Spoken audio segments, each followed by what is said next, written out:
They've got so much energy. I love that lag time when you go to set the hook. They've got so much energy. Water's getting cold, so they hit hard, but they don't have that long of a fight. Oh, hey. There we go. Stay there on a nice soft floor. Now he's fighting. That bright crankbait. Okay, there's the hook. I'm just going to get the hook out. I don't think I need the pliers. And I'm going to show you a nice pan of this guy.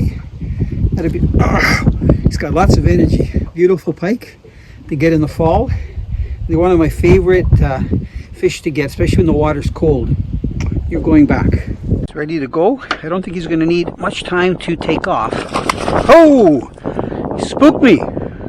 You know, I like to switch it up when I'm casting lures, and I mean, I love trolling, but I love to be active. Maybe it's the guy in me, you know, like kids like to play and be active with stuff, so I'm just a big kid. So this is the spinning outfit that I was using. This one is 7 feet long. It's a multi-species outfit. It's made by Backwoods, and it's the Revelation blank from Rainshadow. And you can see that it's got the longer foot guides. That's so even in this weather like we've got today where it's raining right now, the line is less apt to stick to the blank when you're reeling in or when you're casting. And braid, as you know, picks up a lot of water because it's braided. This is Suffix 832 and it's a white color. I like it because I can see if a fish like a bass or a walleye or even a pike takes me into the weeds, I can see where it's actually heading and I can pull it out, you know, by guiding it instead of using just a green line. And today I've been experimenting with shallow water lures. This is the crankbaits. This is the Rapala. It's the Ott's Garage Rocco. This particular one is the crawdad color. It's got a nice chartreuse to it. Notice, very important, details are important. You see that little snap that I've got on there?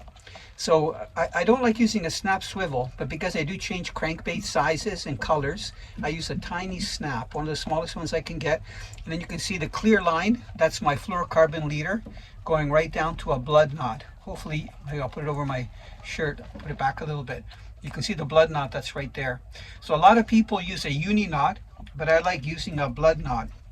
And I'll give you another tip. Because I keep the rods in the rod runner, rod holder, I try to keep the lures up further on the blank. Notice that I'm putting the lure on the guide, but not on the actual insert.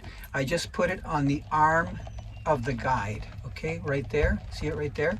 So it's not a good idea to put hooks on the actual insert of the guides because it can damage it, especially using larger lures, larger hooks. But what I like about this rod is 7 foot.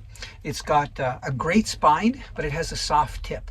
So I think I showed people before. I'm going to try putting it down a little bit so you can see that the first 20 inches or so bends, and then about 1, 2, 3, 4, about 4 guides down, and then you get into the spine of the rod. So I tell people to sometimes do the shake test.